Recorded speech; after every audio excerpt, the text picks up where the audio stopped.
குமார் அரசியோட வாழ்க்கையில் நிறைய கேம் விளையாடினாரு. அதை பற்றியெல்லாம் மாப்பிள்ளை வீட்டுக்காரங்க கிட்ட சொல்லாமல் அரசியோட வாழ்க்கையில் இதெல்லாம் நடந்துச்சு, ஏற்கனவே அவளுக்கும் எனக்கும் கல்யாணம் நடந்து அவன் எங்கள் வீட்டில் வந்து இருந்தா அப்படிங்கிறத மட்டும் ரொம்ப தெளிவாக சொன்னதுனால இப்போ அரசியை பற்றியும் அந்த குடும்பத்தை பற்றியும் ரொம்ப மோசமாக பேசிட்டு மாப்பிள்ளை வீட்டுக்காரங்க போயிட்டாங்க. அவங்களா தான் வந்து அரசியை பார்த்து பிடிச்சிருக்குன்னு சொல்லி அப்ரோச் பண்ணாங்க.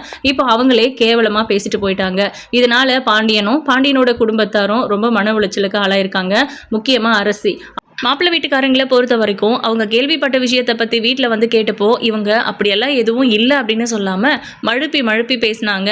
அதனால அது உண்மையாக தான் இருக்கணும், இவங்க மறைக்கிறதுக்கு தான் முயற்சி பண்ணியிருக்காங்க அப்படின்னு நினச்சிக்கிட்டு முடிவே பண்ணிட்டு கிளம்பி போயிட்டாங்க. அரசி ரொம்ப ரொம்ப வருத்தத்தில் இருந்தாங்க. இந்த விஷயத்தினால ரெண்டு குடும்பத்துக்கும் பழைய மாதிரி பகை, அதாவது சண்டைகள் உருவாகுது. சக்திவேல் வந்து என் பையனை அடிக்கிறதுக்கு உங்களுக்கு என்ன உரிமை இருக்குது, உங்கள் பொண்ணு பண்ணினதை தானே சொன்னான், அவன் ஏதாவது பொய் சொன்னானா அப்படின்லாம் வாக்குவாதம் வருது. இந்த இடத்துல நம்ம சுடர் அப்படிங்கிற ஒரு பொண்ணை வீட்டுக்கு, அதுவும் குமாருக்கு கல்யாணம் பண்ணி கூட்டிகிட்டு வந்து வீட்டில் மருமகளாக வச்சுருக்கோமே, அவள் முன்னாடி இந்த மாதிரி பிரச்சனைகள்லாம் நடந்தா அவள் குமார் கூட வாழ்வாளா அப்படிங்கிற ஒரு கேள்வி எழுது. அதுவும் முத்துவேல் தான் கேட்குறாரு.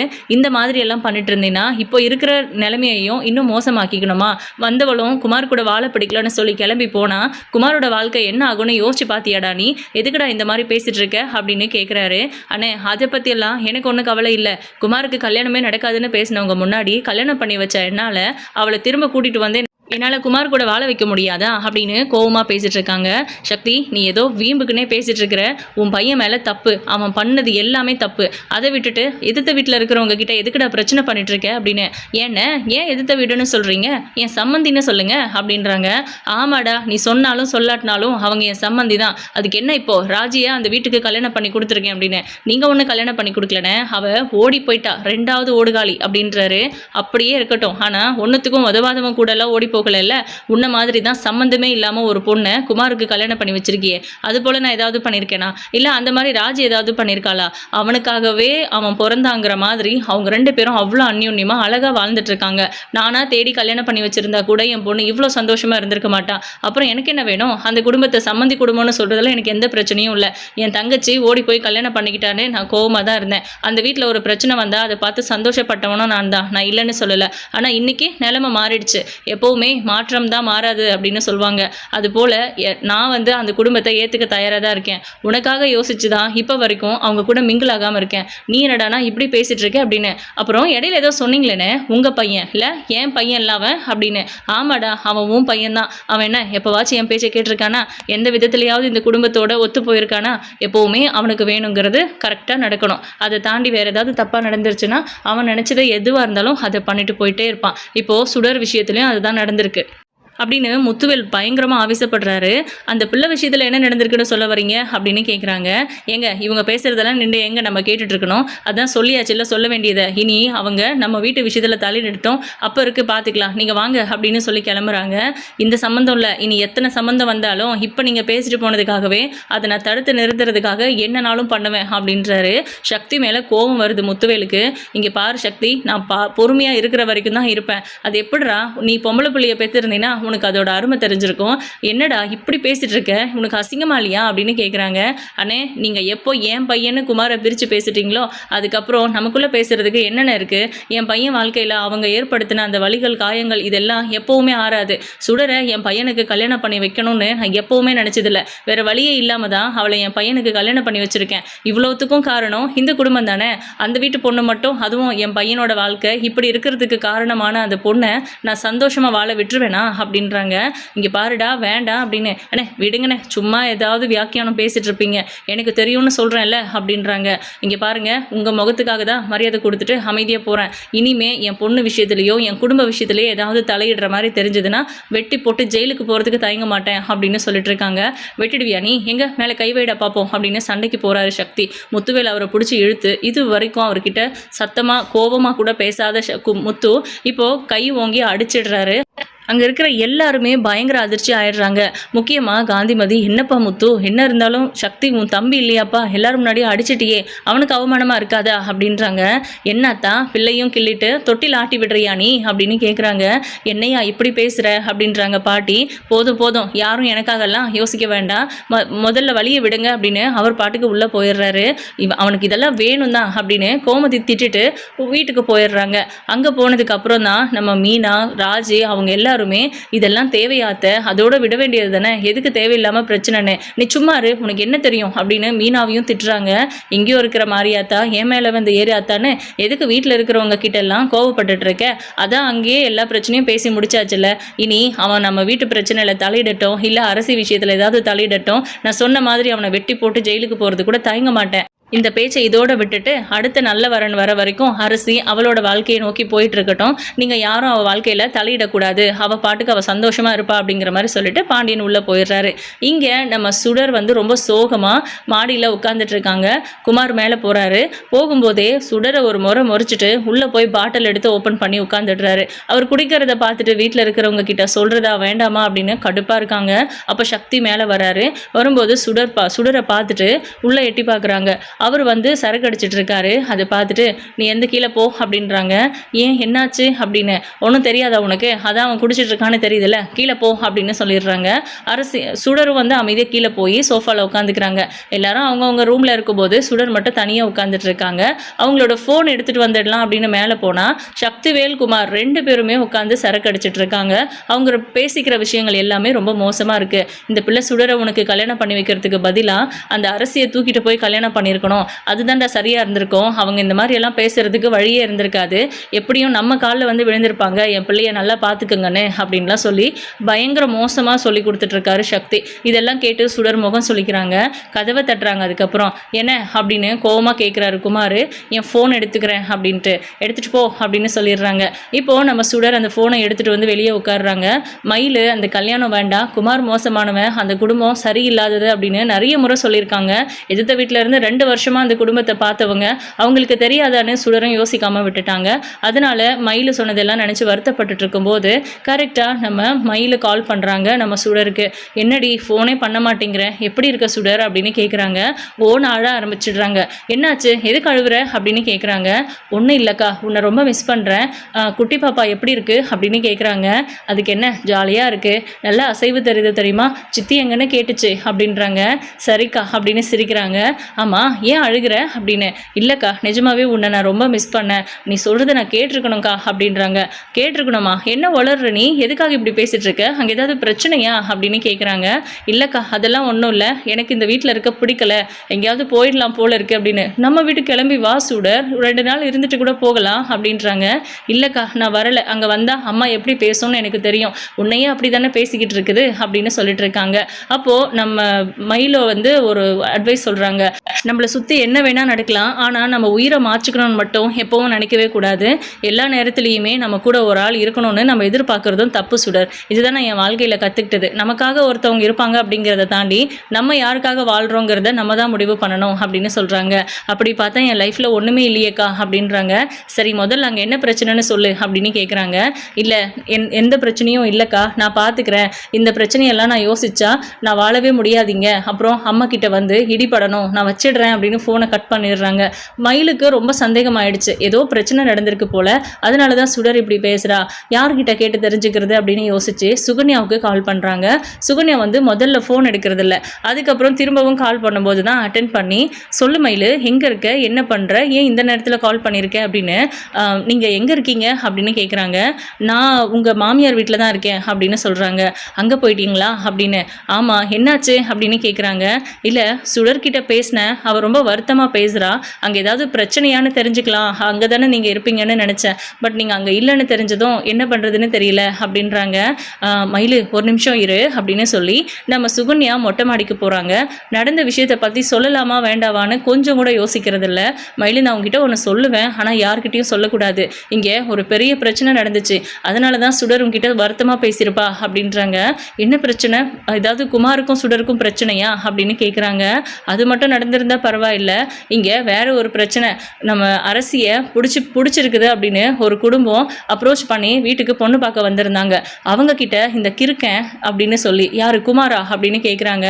அந்த கிறுக்கன் தான் அவன் அவங்கள வழிமறிச்சு போய் அந்த வீட்டில் நீங்கள் பொண்ணு பார்க்க போனீங்கல்ல, அந்த வீட்டில் இருக்கிறவங்க உங்ககிட்ட பெரிய உண்மையை மறைச்சிட்டாங்க. அந்த பொண்ணு என்னை ஏற்கனவே கல்யாணம் பண்ணி என் கூட வந்து எங்கள் வீட்டில் இருந்தா, இது எல்லாத்தையும் மறைச்சி தான் உங்களுக்கு இந்த சம்மந்தம் பேசியிருக்காங்க அப்படின்னு எதையோ சொல்லியிருக்கான். அதுக்கு மேலே என்ன சொன்னான்னு தெரியல. அவங்க அவ்வளவுதான் வந்து வீட்டில் பிரச்சனை பண்ணாங்க. அது எல்லாத்தையும் சொல்லி கேட்டாங்க. இவங்களும் விளக்கமாக சொல்கிறதுக்குள்ளவே அவங்களா முடிவு பண்ணிக்கிட்டு இந்த சம்மந்தம் வேண்டாம், இதெல்லாம் ஒரு குடும்பமா அப்படின்னு அரசி அவமானமாக பேசிட்டு கிளம்பி போயிட்டாங்க. இதனால் இவங்க எல்லாரும் கோவப்பட்டாங்க. குமார் தான் இது எல்லாத்தையும் சொன்னா அப்படின்னும் அவங்க சொல்லிட்டாங்க. இவங்க எல்லாரும் போய் குமாரை அடிக்க பெரிய பிரச்சனை ஆயிடுச்சு. பேச்சுவார்த்தையில் அந்த சுடரை போய் என் பையனுக்கு கல்யாணம் பண்ணி வைக்கிறதுக்கு எனக்கு என்ன பைத்தியமா அப்படின்னு குமாரோட அப்பா பேசினாரு. அதெல்லாம் சுடரை பாதிச்சிருக்கும்ல, அதனால வருத்தமாக இருப்பா போல இருக்கு அப்படின்னு. அப்படி சொன்னாங்களா அப்படின்னு கேட்குறாங்க.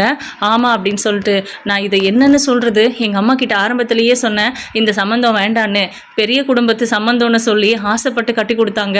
இப்போ சுடர் அவதிப்பட்டுட்டு இருக்கா. அவள் வேற எங்கேயாவது ஓடி போயிடலான்னு இருக்கு, எனக்கு இங்கே இருக்கவே பிடிக்கலன்னு சொல்கிறா. எனக்கு ரொம்ப கஷ்டமாக இருக்குது அப்படின்னு சொல்லி வருத்தப்படுறாங்க. இந்த மாதிரி நேரத்தில் நீ இந்த மாதிரிலாம் யோசிச்சுட்டு இருக்காத மயிலு, நான் பார்த்துக்கிறேன், நீ தைரியமாக இரு. இங்கே ஏதாவது பெரிய பிரச்சனைனா நான் கண்டிப்பாக உனக்கு இன்ஃபார்ம் பண்ணுறேன் அப்படின்றாங்க. சரி ஓகே அப்படின்ட்டு ஃபோனை வைக்கிறாங்க. பாக்கியமும் நம்ம மாணிக்கமும் எங்கேயோ வெளியில் போயிட்டு வராங்க. அவங்க வரும்போது முகத்தில் ரொம்ப செழிப்பாக இருக்கிற மாதிரி ஃபீல் பண்ணுறாங்க. அதாவது கோவிலுக்கு போயிட்டு வந்திருப்பாங்க போல இருக்கு. நல்லா வயிறு நிறைய சாப்பிட்டுட்டு வந்ததாக சொல்கிறாங்க. மயிலு, இந்த கோவிலுக்கு போயிருந்தோம், அங்கே பிரசாதம் கொடுத்தாங்க, நாங்கள் 2 பேரும் சாப்பிட்டோம், உனக்காக எடுத்துகிட்டு வந்தேன், சமைக்கிற வேலையும் மிச்சம், சமைக்கிற பொருளும் மிச்சம், நாளைக்கு சமைச்சிக்கலாம் பாரு அப்படின்னு சொல்லி ரொம்ப பெருமையாக பேசிகிட்டு இருக்காங்க. மயிலு முறைக்கிறாங்க. எனக்கு இது வேண்டாம் அப்படின்னு சொல்கிறாங்க. ஏய் என்ன வயிற்று பிள்ளை கறி சாப்பிடாம படுத்தா எப்படி, உனக்காகலாம் தனியாக என்னால் சமைக்க முடியாது, இந்த சாப்பிடு அப்படின்றாங்க. நான் வேலை செஞ்ச இடத்துலையே சாப்பிட்டுட்டேன் அப்படின்னு சொல்லி கோவமாக வெளியே போகிறாங்க. எங்கே போகிற அப்படின்னு. இல்லை இனிமேலும் இந்த வீட்டில் இருக்கணுமா இல்லை எங்கேயாவது போயிடலாமான்னு யோசிச்சுட்டு இருக்கேன், எனக்கு தனியாக இருக்கணும்னு தோணுது, அதான் வெளியே போகிறேன் அப்படின்றாங்க.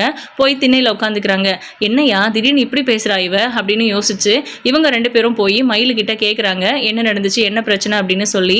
நான் படித்து சொன்னேனேம்மா, அந்த குமாருக்கு சுடரை கட்டி கொடுக்க வேண்டாம், ரொம்ப ரொம்ப மோசமானவன் அவன் கூட சுடர் சந்தோஷமாக இருக்க முடியாது, அவங்க ஏதோ திட்டத்தோடு தான் சுடரை கல்யாணம் பண்ணிட்டு போகிறாங்கன்னு. ஆனால் நீ கேட்டியா, இப்போ பார்த்தியா என்ன ஆச்சுன்னு அப்படின்றாங்க. என்ன சொல்கிற நீ, என்ன நடந்துச்சாங்க அப்படின்னு கேட்குறாங்க. அப்படி ஏதாவது பிரச்சனை பண்ணிவிட்டு அவங்கள நான் சும்மா விட்டுருவேனா அப்படின்னு கேட்குறாங்க. என்னம்மா பண்ண முடியும் உன்னால் ஒன்றும் பண்ண முடியாது, சுடரோட வாழ்க்கையையும் என் வாழ்க்கையை போல் கெடுத்து வச்சிருக்க, அவ்வளவுதான் உன்னால் முடிஞ்ச விஷயம் அப்படின்னு கேட்குறாங்க. சுடர் வாழ்க்கைக்கு என்ன, அவர் ராணி மாதிரி ஒரு நாளைக்கு அழகழகாக பட்டு போடுவேன், ஒவ்வொரு நாளைக்கு ஒவ்வொரு பட்டுப்புடவை கட்டிக்கிட்டு மகாராணி மாதிரி வாழ்ந்துட்டு இருக்கா அப்படின்னு. அது மட்டும்தான் உன்னை பொறுத்த வரைக்கும் சந்தோஷம் இல்லை அப்படின்னு கேட்குறாங்க. ஏய் சும்மா சுற்றி வளைச்சு பேசாத, என்ன விஷயம் சொல்லு அப்படின்னு கேட்குறாங்க. அப்போது மயில் இருந்துட்டு சுடர் கூட எப்போமா பேசின கடைசியா அப்படின்னு கேட்குறாங்க. ஒரு வாரம் ஆயிடுச்சு அப்படின்றாங்க. கல்யாணமாகி ஒரு வாரம் தான் ஆகுது அப்படின்றாங்க. அங்கே விட்டுட்டு வந்ததுக்கப்புறம் ஒரு 2 நாள் கழித்து ஒரு முறை பேசினேன், அதுக்கப்புறம் அவளும் எனக்கு ஃபோன் பண்ணலை, நானும் பண்ணலை அப்படின்றாங்க. அப்போது நம்ம மயில் முறைக்கிறாங்க. இப்போ என்னதான் பிரச்சனை சொல்லு, இரு நானே அவளுக்கு ஃபோன் பண்ணுறேன் அப்படின்னு ஃபோன் எடுக்கிறாங்க. நீ ஒன்றும் பண்ண வேண்டாம் அப்படின்னு ஃபோனை பிடுங்கிக்கிறாங்க நம்ம மயில். ஏய் என்னதான் நடந்துச்சு சொல்லி தொலையண்டி அப்படின்றாங்க. சுடருக்கு நான் ஃபோன் பண்ணியிருந்தேன், எப்படி இருக்கா என்ன இருக்கான்னு கேட்குறதுக்கு. அவள் திடீர்னு அழ ஆரம்பிச்சிட்டா. நானும் எவ்வளவோ பேசி பார்த்தா அவள் எதுவுமே சொல்லலை. அதுக்கப்புறம் நான் சுகன்யாவுக்கு கால் பண்ணி என்ன நடந்துச்சுன்னு கேட்டேன். அவங்க சொன்னதை கேட்டு எனக்கு அப்படியே இதே நின்று போச்சு அப்படின்றாங்க. அப்படி என்ன நடந்துச்சு அப்படின்னு. சுடர் அந்த வீட்டுக்கு மருமகளாக போகலை, அந்த வீட்டில் சேரு டேபிள் எல்லாம் இருக்குல்ல, அது போல் ஒரு பொருளாக தான் போயிருக்கா. அவளை யாருமே கண்டுக்கிறது இல்லை. குமார் அரசியை தான் கல்யாணம் பண்ணுவேன் அப்படிங்கிற ஒரு மனநிலைமையில தான் இருக்கானாமா அப்படின்னு சொல்கிறாங்க. அது மட்டுமா இன்னும் நிறைய விஷயங்கள் நடந்திருக்குன்ட்டு நடந்தது எல்லாத்தையும் அவங்களுக்கு தெரிஞ்சதெல்லாம் சொல்லியிருக்காங்க. அதையும் தாண்டி எனக்கு அரசியை தான் பிடிக்கும், எனக்கு உன்னை கல்யாணம் பண்ணணும் எந்த விருப்பமும் இல்லைன்னு குமார் நேரடியாகவே சுடர்கிட்ட சொன்னாங்க.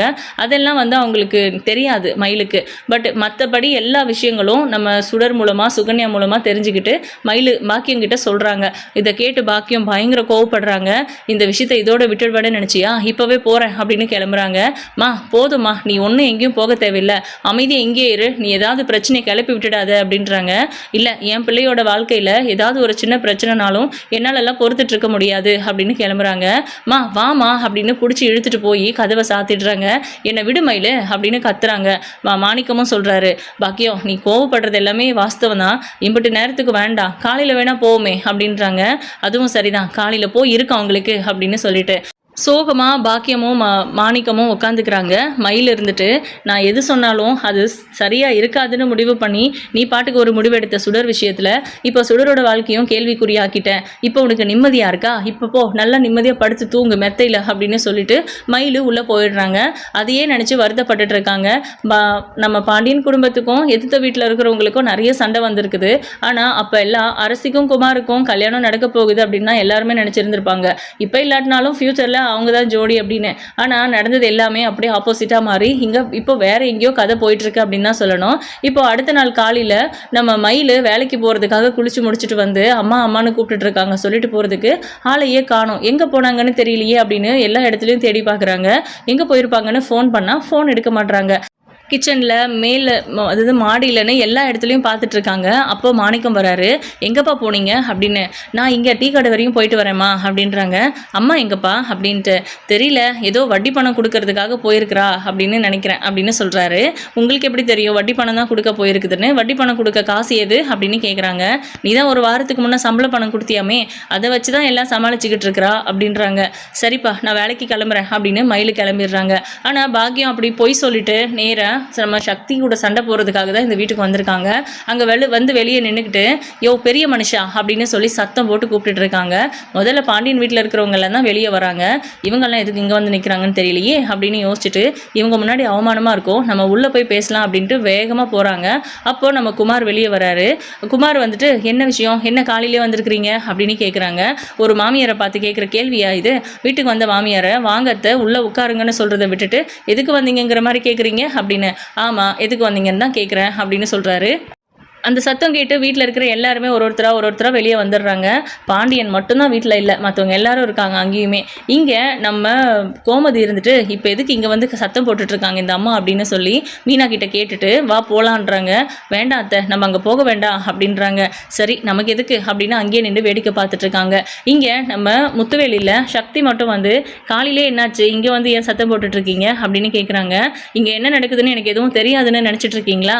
எல்லா விஷயமும் எனக்கு தெரியும். என் பிள்ளைய சும்மா கணக்குக்கு கல்யாணம் பண்ணிட்டு வந்துட்டு அவளை ஒரு பொருள் மாதிரி யூஸ் பண்ணுறீங்கல்ல, இன்னை வரைக்கும் அவளுக்கு எந்த சந்தோஷமும் இந்த வீட்டில் கிடைச்சதில்ல அப்படின்னு எல்லாமே எனக்கு தெரியும். தோ இங்கே நிற்கிறாரே உங்கள் புள்ள உத்தம புத்திரன், இவர் என்னமோ அரசியோட கல்யாண விஷயத்தில் தலையிட்டு மூக்கொடைஞ்சு நிற்கிறாராமே, என்ன அவங்க எல்லாம் வந்து அடிச்சுட்டு போனாங்களாமே அப்படின்னு கேட்குறாங்க. அது மட்டும் இல்லை, அரசிக்கு கல்யாணம் நடந்தா உங்கள் பிள்ளைக்கு என்ன பிரச்சனை? ஏன் அவர் தான் லட்டு மாதிரி ஒரு பிள்ளைய கல்யாணம் பண்ணிட்டு வந்து வீட்டில் வச்சிருக்காருல்ல, அவ கூட சேர்ந்து வாழ்றதை விட்டுட்டு இவரை வேண்டான்னு சொல்லி தூக்கி போட்டு போன அந்த பொண்ணு கூட எதுக்கு பிரச்சனை பண்ணணும்? மாப்பிள்ளை வீட்டுக்காரங்க கிட்ட போய் எனக்கும் அரசிக்கும் கல்யாணம் நடந்துருச்சு ஏற்கனவே, அவள் எங்கள் வீட்டில் வந்து கொஞ்ச நாள் இருந்துட்டு போனா, என்னைக்கா இருந்தாலும் நாங்கள் 2 பேரும் சேர்ந்து வாழ தான் போகிறோம் அப்படின்னு சொன்னானாமே.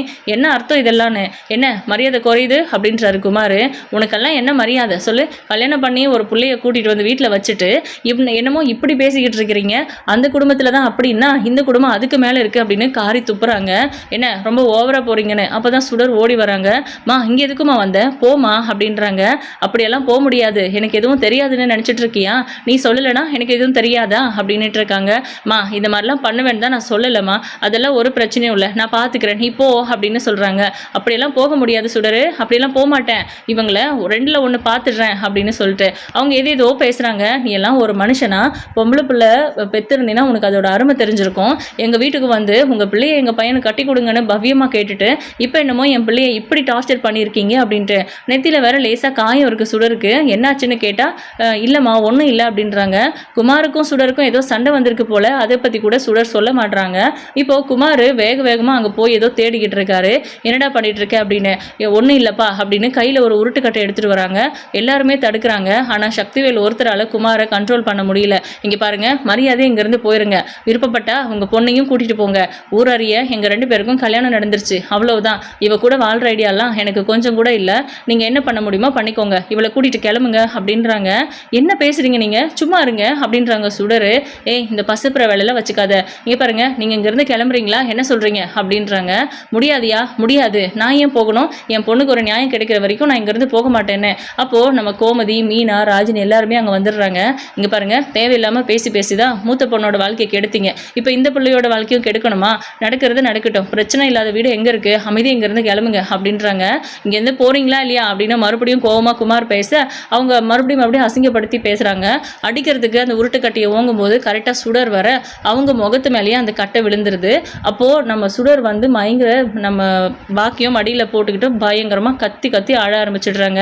இதை கேட்க ஞாதி இல்லையா, யாரும் இல்லையா அப்படிங்கிற மாதிரிலாம் நானும் சொல்லிக்கிட்டே இருக்கிறேன், திரும்ப கத்திக்கிட்டே இருக்கிறீங்க அப்படின்னு சொல்லி மறுபடியும் உருட்டுக்கட்டையால் பாக்கியத்து மண்டையிலையும் அடிச்சிடுறாங்க. பாக்கியமும் மயங்கிடுறாங்க. அதுக்கப்புறம் என்ன நடக்குதுன்னே புரிஞ்சுக்க முடியல இவங்களால. சுற்றி இருக்கிறவங்க எல்லாம் கண்ணை மூடி திறக்கிறதுக்குள்ளே இந்த சம்பவம் நடந்துருச்சு. அப்புறம் மற்றவங்க எல்லாரும் ஓடி வந்து குமாரை இழுத்து பிடிச்சி அந்த தூணில் ஒரு கயிறை போட்டு கட்டுறாங்க, மிருகம் மாதிரி நடந்துக்கிறான் அப்படின்னு சொல்லி. அதுக்கப்புறம் சுடரு பாக்கியம் 2 பேரையும் ஹாஸ்பிட்டலுக்கு கூப்பிட்டு போகிறாங்க. கதிர், சரவணன், செந்தில் எல்லாருமா சேர்ந்து. இங்கே நடக்கிற இவ்வளோ பிரச்சனையும் மயிலுக்கும் தெரியாது, அதே நேரத்தில் பாண்டியனுக்கும் தெரியாது. நம்ம ராஜி தான் வந்து கதிர் சொன்னாருங்கிறதுக்காக பாண்டியனுக்கு ஃபோன் பண்ணி விஷயத்த சொல்கிறாங்க. அவரும் கிளம்பி வராரு, ஹாஸ்பிட்டலுக்கும் கிளம்பி போயிட்டுருக்காங்க. ஸோ மீனா தான் வந்து மயிலுக்கு இன்ஃபார்ம் பண்ணுறாங்க. மயில் வேகமாக ஹாஸ்பிட்டலுக்கு வந்துட்டுருக்காங்க. இதுக்கப்புறம் என்ன நடக்க போகுது, இதனால் இந்த 2 குடும்பமும் ஒன்று சேருமா என்னங்கிறதெல்லாம் வெயிட் பண்ணி பார்க்கலாம். தேங்க்யூ.